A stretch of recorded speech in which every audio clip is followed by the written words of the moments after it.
Well, we're at the Central Rocky Mountain Permaculture, and we're going to be doing some grafting this morning. And I'd like to show what we've been doing here, what varieties we've been collecting, probably over 150 varieties of fruits and vegetables, or 150 varieties of fruits. This is the first tree we're going to graft in our demonstration. It's called a sweet hawthorn. And we grafted onto a rootstock, but then this variety of hawthorn has very sweet fruit on it. You can see there's little clusters of fruits on here already setting. This tree I grafted onto a seedling about 5 or 6 years ago. And what you need for grafting is called cyanwood, which is the previous year's growth, which is at the very end of the graft right here. If you can see that this is all this year's growth here. This is last year's growth. So in the spring we would cut this off early in the spring before it actually broke bud, and we would put that in the refrigerator and keep it in dormancy, and then bring it out a month later and then graft onto it. So we're going to go over and look at a tree that we use for a practice tree, and then we're going to go over and graft one hawthorn and some pear. Every year we do a grafting workshop, and after the students have practiced for a couple of hours, we give them a branch to graft onto this particular tree. This is an apple, full-size apple tree, and there's about 10 or 12 different varieties grafted onto this already, and 5 of them are fruiting. So if you look at some of these areas right in here, if you get down in here, everyone has a tag that's been grafted. And this one here, and this is a orange cox pippin. This is an English apple, which really doesn't grow that well around in here, but well, we've got it on here because we just use whatever cyanwood we have. A lot of the other grafts, though, are some of the heirloom varieties that grow in the valley that have been growing here for 100 years. And this one right here is called the Parker Corner apple, and that's one of my favorite apples. It's a Rome. It's probably 112 years old or 120 years old, and that's one that's well worth preserving. And so we'll graft that and sell it in our nursery and put it in our parks and put it in our school garden projects and stuff. So we have probably over 50 old heritage trees that we're preserving this way. And so now not only can I eat that apple here off of this tree, but I can also get cyanwood off of this tree. So it's handy to have a bunch of apples on one tree just for diversity, and also just to preserve that cyanwood, so I don't have to go anywhere. I don't have to drive down the valley to pick up that cyanwood, or if that tree would die. I have it preserved here and in my nursery as well. So let's go over and graft the hawthorn tree. Okay, I'm going to demonstrate a cleft graft on this sweet hawthorn. The first thing we're going to do is to cut it off right here, and then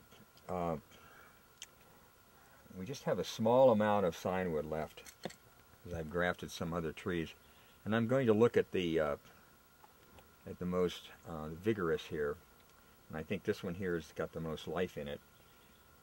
And so we're going to come about right here and cut this part off. I'm going to make my split in the wood here, and we use a regular utility knife, and I'm going to get it right in the middle of there, and then I'm going to pound down, and hopefully I'm going to get it nice, even. There, that's good. And then I'm going to take this piece of cyanwood that was collected in April, and it's been in the refrigerator, wrapped in some newspaper in a plastic bag. It's been dormant, so it's still very green in there. And you know, these are the buds here. Sometimes you get suppressed buds, like there's a suppressed bud. There'll be buds coming up anywhere on this. Yeah, that looks like it might work. And I just hold the knife steady, and I move the cyanwood. And instead of whittling,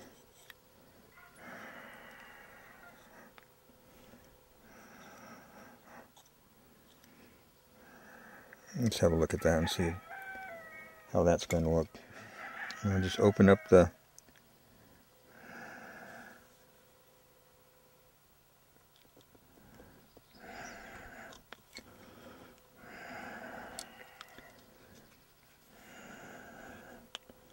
and then try to line up the cadmium on both sides there.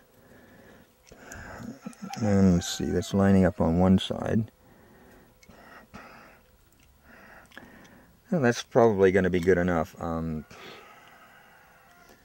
you get one side lined up, you can actually do it. And I'm going to just take this electrical tape and I'm going to just take a nice even pull and tightening on there. You're only going to have one side that actually is going to make contact, but kind of like cutting your finger. If you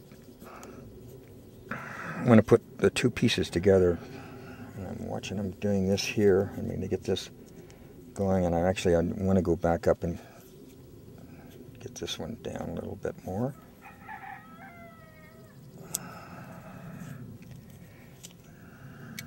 Sometimes you just have to go for it. The last part of this would be to seal off the stub over here, a water-based paint called Yellow Cap. So any place where I might have some opportunity for this to dry out, I'm going to, usually I don't need to put any right here, but I'm going to put some right here. And that'll seal that off. The tape will seal off the graft itself. And then that'll allow the energy from the rootstock to go into that incision. And there'll be enough energy in the signwood, and the energy in here will help to heal that incision from cambium to cambium. Okay, here's a hawthorn that we grafted last year onto the same rootstock. And you can see it broke bud this spring, and we can see how much growth we have, even though it didn't grow that much last year, but it grew about 6-8 inches this year already. This is the stuff coming off of the signwood, or off the rootstock, and we'll take that off. And there's one branch here that is probably going to be conflicting, so we'll just cut that out of there, and then maybe these two right here, these will grow up in this direction, and then we'll have this one growing that direction, this direction, and we can basically train the tree up as we move along here.